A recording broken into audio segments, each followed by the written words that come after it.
एक लंबे वक्त के बाद एक भरपूर नींद नसीब हुई। इस वजह से आज आप लोगों के सामने बिल्कुल रिफ्रेश वेदांत प्रस्तुत है।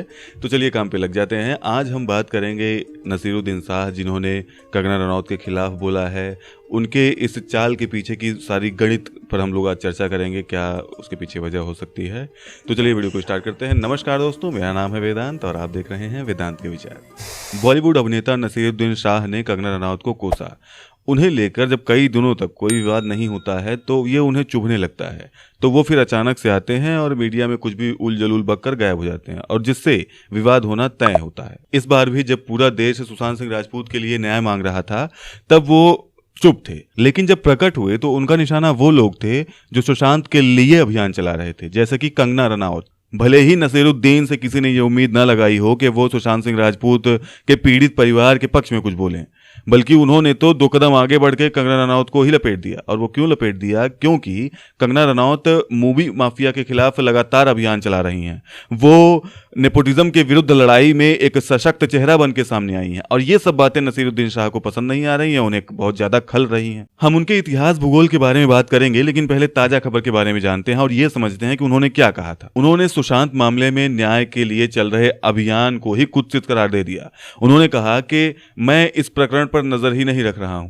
अब यहां सवाल ये उठता है कि जब वो घटनाक्रम का अनुसरण ही नहीं कर रहे थे, जब वो इन सारे प्रकरण पर नजर ही नहीं रख रहे हैं, तो उन्हें ये कैसे पता कि जो हो रहा है, जो चल रहा है, वो घिनौना है? इसका मतलब तो ये है कि उन्होंने बिना कुछ भी जाने समझे बक दिया, और सुशांत के बारे में सिर्फ उन्होंने इतना कहा कि उनका करियर अच्छा था और एक युवा के खोने का उन्हें भी दुख है। लेकिन साथ ही वो ये कहना नहीं भूले कि कई लोग ऐसे हैं जो इस मुद्दे पर नॉनसेंस बक रहे हैं और मुझे उन लोगों से कोई मतलब नहीं है। साथ ही ये भी कहा कि जिनके मन में इस कॉमर्शियल इंडस्ट्री को लेकर फ्रस्ट्रेशन था, वही लोग आज मीडिया में उस फ्रस्ट्रेशन को निकाल रहे हैं।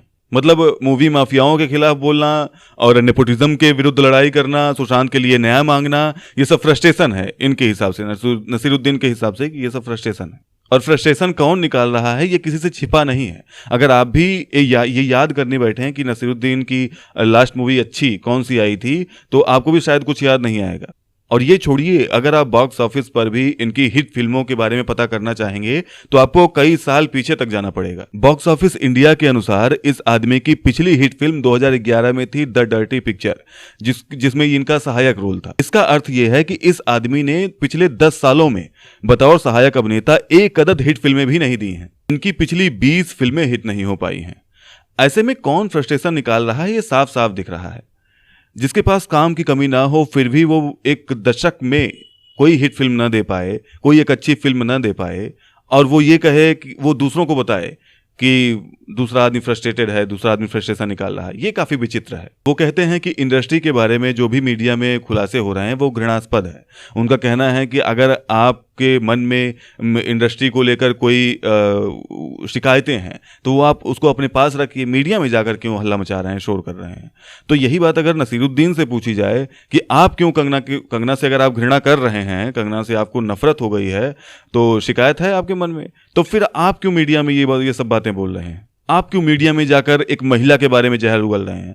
आप भी अपने मन में रखिए, अपने सिद्धांतों के अनुसार। और वामपंथी ही तो हैं जो फ्री स्पीच और लोकतंत्र को लेकर बड़ी बड़ी बातें करते हैं। सोशल मीडिया पर हर मुद्दे को लेकर स्पीक अप बोल कर सबका दिमाग खराब करते हैं। यही लिबरल अब बोल रहे हैं कि चुप रहो। क्यों चुप रहो? क्योंकि सवाल अब इनके माई बाप का है। सवाल इंडस्ट्री में दशकों से जमे गैंग का है, जिसे बचाना इनकी जिम्मेदारी है, इनका धर्म बनता है। ऐसे में ये आलोचकों को कहते हैं कि चुप रहो, और हाँ, चुप कराने के अलग अलग तरीके भी ये खोजते हैं। जैसे महेश भट्ट के ऊपर लगे आरोपों को देख लीजिए। कंगना रनौत को उन्होंने स्टारलेट कहकर पुकार दिया, स्टारलेट कहकर संबोधित कर दिया, यानी कि कंगना उनके नजर में स्टार तक नहीं है, जबकि यही लोग सैफ अली खान से लेकर सलमान खान तक को बड़े गर्व से सुपरस्टार कहकर बुलाते हैं, क्योंकि नेपोटिज्म इनके रग रग में दौड़ता है। कंगना रनौत मुंबई से काफी दूर एक पहाड़ी राज्य से आती हैं। उनके माता पिता भी कोई फिल्मी खानदान से नहीं थे, और इसी वजह से नसीरुद्दीन शाह उन्हें चुप करा सकते हैं, उन्हें चुप रहने की नसीहत दे सकते हैं, जो चाहे वो बोल सकते हैं। या फिर कहीं दूसरा कारण ये तो नहीं कि कंगना रनौत हिंदू हैं, क्योंकि नसीरुद्दीन शाह हो गए, जावेद अख्तर हो गए, इन जैसों को हमने देखा है कि ये समय समय पर हिंदुओं के प्रति अपनी दुर्भावना को अक्सर व्यक्त करते रहते हैं, सामने सबके लाते रहते हैं। खुद नसीर को भी कभी कभी डर लग जाता है, कभी कभी उन्हें अपने बच्चों के लिए डर लग जाता है। वो बच्चे जो खुद वयस्क हो चुके हैं, जो इंडस्ट्री में स्थापित हैं, वो काम कर रहे हैं वहाँ पर। उनका बड़ा बेटा इमाम लगभग पिछले 1.5 दशक से इंडस्ट्री में सक्रिय है। उसने करीब 9 फिल्में भी की हुई हैं। इनका छोटा बेटा विवान पिछले 1 दशक में 6 फिल्में कर चुका है। इनकी बेटी 27 सालों में 19 फिल्में कर चुकी हैं। ऐसे में बच्चों के करियर का सवाल जो उठता है, जब अपने गैंग के खिलाफ कुछ बोलेंगे तो अपने बच्चों का करियर कैसे बनाएंगे, जिनकी एक्टिंग की मीडिया चर्चा तक नहीं करता। और ऐसे बच्चों के लिए कभी कभी डर भी जाते हैं कि मेरे बच्चों को कुछ हो ना जाए। इतने बड़े बड़े बच्चे जो कि इंडस्ट्री में आपको मैंने बताया स्थापित हैं, इनके लिए भी ये कभी कभी डरते हैं। खुद भी फिल्में करनी है, अपने बच्चों के भी करियर को संभालना है। ऐसे में जेएनयू जाने वाली दीपिका पादुकोण, या फिर लड़ाई झगड़ा करने वाली, सोशल मीडिया पर लड़ाई झगड़ा करने वाली तापसी पन्नू, या फिर नेपोटिज्म के सपोर्ट में बोलने वाली सोनम कपूर, इन सब पर थोड़ी ही निशाना साधेंगे, क्योंकि ये सब तो गैंग का हिस्सा ही हैं। इसीलिए ये कंगना रनौत के ऊपर निशाना साधते हैं, क्योंकि उनका इंडस्ट्री में कोई गॉडफादर नहीं है और इंडस्ट्री में कोई उनके सपोर्ट में आवाज भी नहीं उठाएगा। नसीरुद्दीन आज से नहीं, काफी पहले से ही दूसरों को लेकर ऐसे बयान देते रहते हैं। जैसे राजेश खन्ना की मृत्यु के बाद उन्होंने उन्हें साधारण अभिनेता बता दिया। जिस व्यक्ति को जनता ने इतना प्यार दिया, जिस व्यक्ति को इंडस्ट्री का पहला सुपरस्टार कहकर सम्मानित किया गया, ऐसे व्यक्ति को वो साधारण बताकर क्या साबित करना चाहते थे। असल में वो इंफीरियरिटी कॉम्प्लेक्स से ग्रसित हैं। हालांकि उन्हें बाद में माफी मांगनी पड़ी थी। नसीरुद्दीन ने बाद में फिर कहा था कि उस समय राज कपूर और दिलीप कुमार की तिकड़ी ढलान पर थी।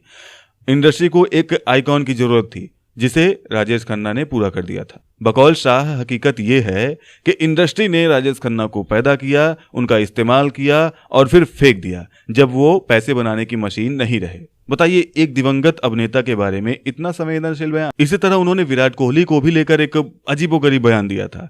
उन्होंने भारतीय टीम के कप्तान को सबसे बदतमीज कप्तान बता दिया था। नसीर ने कहा कि कोहली भले प्रतिभावान खिलाड़ी हो, लेकिन वो दुनिया के सबसे एरोगेंट और गलत व्यवहार वाले खिलाड़ी हैं। इसके बाद उन्होंने ये भी लिख दिया था कि उनका देश छोड़कर जाने का कोई इरादा नहीं है। आखिर वो जिन लोगों को गाली देते हैं वो इनसे किस मामले में कम है? विराट कोहली इनसे ज्यादा लोकप्रिय हैं, वो इस मामले में टॉप पर हैं। राजेश खन्ना ने जो लोकप्रियता पाई अपने पूरे जीवन में, उसके लिए अमिताभ बच्चन ने भी उन्हें अपना आदर्श माना। नेशनल और फिल्म फेयर अवार्ड कंगना को भी मिल चुका है। फिर उन्हें हाफ एजुकेटेड कहने वाले नसीर क्यों सेल्फ मेड लोगों से इतनी घृणा करते हैं, इतनी हीन भावना क्यों रखते हैं उनके लिए? इसी तरह उन्होंने अनुपम खेर को जोकर कह दिया था, जिन्हें कई लोग इनसे ज्यादा बेहतर अभिनेता समझते हैं। अनुपम फिलहाल भारत से बाहर विदेशी फिल्मों में काम करने में व्यस्त हैं और जिन्होंने अपने 90 के दशक में लगभग सभी बड़े सितारों के साथ काम कर लिया है। वो आज भी इस उम्र में अपनी फिटनेस से युवाओं को चुनौती देते हैं, हर प्रकार के किरदारों के लिए स्वीकार किए जाते हैं। क्या इसीलिए नसीरुद्दीन शाह ने उन पर निशाना साधा, क्योंकि वो राष्ट्र के हित में बोलते हैं? अनुपम खेर अक्सर वामपंथियों की धज्जियां उड़ाते रहते हैं। क्या किसी की विचारधारा अलग है तो वो आपसे ज्यादा प्रतिभावान होने के बावजूद जोकर है, क्योंकि आप उसकी बातों को पसंद नहीं करते हैं? उसी समय अनुपम खेर ने बता दिया था कि नसीर फ्रस्ट्रेटेड हैं और मादक पदार्थों की लत का शिकार हैं। ये दोनों लोग एक दूसरे को एनएसडी से ही जानते हैं। अब नसीर को किस मादक पदार्थ की लत है ये वही बता पाएंगे, क्योंकि अनुपम खेर ने आगे न बोलकर अपना बड़प्पन दिखाया। राजेश खन्ना, अनुपम खेर, कंगना रनौत, विराट कोहली, इन सब पर नसीरुद्दीन ने टिप्पणी की, जबकि इन सब की मान प्रतिष्ठा सम्मान आसमान चूमता है। ये सभी काफी सफल रहे हैं। क्या नसीरुद्दीन अब गांव के वो बेरोजगार हो गए हैं, उस बेरोजगार की तरह हो गए हैं जिसका काम आने जाने वाले सभी लोगों पर टिप्पणी करना है? वो भी तब जब वो लोग इनकी बातों को गंभीरता से लेते ही नहीं। नसीरुद्दीन का एक और दो मुहा बयान देखिए। उनका कहना है कि सुशांत सिंह राजपूत मामले में कानून अपना काम कर रहा है, हमें इन सब से कोई मतलब नहीं होना चाहिए। वो कानूनी प्रक्रिया में विश्वास की बात करते हैं और जब इसी कानूनी प्रक्रिया से सीएए बनाया जाता है, सीएए कानून बनाया जाता है, तब वो उपद्रवियों के साथ वहां जाकर, जहां उपद्रवी बैठे होते हैं वहां जाकर बैठकर वो सारे काम कर रहे होते हैं जो उपद्रवी कर रहे होते हैं। क्या सीएए कानूनी प्रक्रिया से पास नहीं हुआ? सुशांत के मामले में पुलिस के ऊपर विश्वास रखने की सलाह देने वाले को संसद पर विश्वास नहीं है। दिल्ली के शाहीन बाग की तरह बेंगलुरु के बिलाल बाग को भी प्रचारित किया गया। ये वही क्षेत्र है जहां पर 11 अगस्त की रात को दंगे भड़के, जहां पर कांग्रेस के दलित विधायक के घर को क्षतिग्रस्त कर दिया गया। वहां हुए सीए विरोधी प्रदर्शन में नसीरुद्दीन शाह भी पहुंचे थे। नसीरुद्दीन शाह ने उन प्रदर्शनकारी महिलाओं को बहादुर बताते हुए कहा था कि आप लोगों को किसी से अनुमति लेने की जरूरत नहीं है सड़क पर उतरने के लिए। असल में समस्या ये है कि नसीरुद्दीन खुद को सबसे सबसे बेहतर समझते हैं और दूसरों को हीन भावना से देखकर ये सोचते हैं कि उन्हें भी ये सब कुछ मिलना चाहिए था, उन्हें क्यों नहीं मिला। वो शायद ये भूल रहे हैं कि उन्हीं के साथ एनएसडी में पढ़े ओम पुरी ने उनसे ज्यादा काम किया और देश विदेश में उनसे ज्यादा सम्मान प्राप्त किया। इसी तरह कई अभिनेताओं ने थिएटर को आगे ले जाने का काम किया। अब नसीरुद्दीन शाह ये पचा नहीं पाते कि लोग उनसे बेहतर काम कर रहे हैं। नसीरुद्दीन का कहना है कि सुशांत के न्याय के लिए चल रहा यह अभियान नॉनसेंस है, बुलशिट है और मूवी माफिया जैसा कोई नाम ही नहीं है। उनका कहना है कि अगर अभिनेता के रूप में उनका करियर अच्छा रहा तो वो अपने बच्चों को क्यों नहीं इस प्रोफेशन में भेज सकते हैं। लेकिन उनसे कोई पूछे कि उन्हें दूसरों के बच्चों पर इस तरह की गलत टिप्पणी करने का किसने अधिकार दे दिया, और वो भी उन पर जिन्होंने खुद की मेहनत से अपना करियर बनाया है, इस प्रोफेशन में आए हैं, स्थापित हुए हैं। खुद नसीरुद्दीन शाह जितनी बेकार और जितनी घटिया फिल्मों में काम कर चुके हैं उसकी कोई गिनती नहीं है, लेकिन वो दूसरों को कोसते हैं। IMDb पर आपको उनकी कई फिल्में घटिया रेटिंग वाली मिल जाएंगी और वो यहाँ आकर ये कहते हैं कि मूवी माफिया दिमागी उपज है, कोई भी मूवी उसी को देगा जिसको वो प्राथमिकता देता हो, जिसको वो पसंद करता हो। लेकिन क्या इससे किसी का करियर चला जाए, कोई बर्बाद हो जाए, तब भी ये ठीक है? ऐसे सवालों के जवाब नसीरुद्दीन शाह को देने चाहिए। तो दोस्तों आज के वीडियो में सिर्फ इतना ही। वीडियो अगर आपको पसंद आया हो तो लाइक कीजिए, चैनल को सब्सक्राइब करके बेल आइकन को प्रेस कर लीजिए। मिलता हूं आपसे एक नए वीडियो में नई खबर के साथ। तब तक के लिए जय हिंद, वंदे मातरम।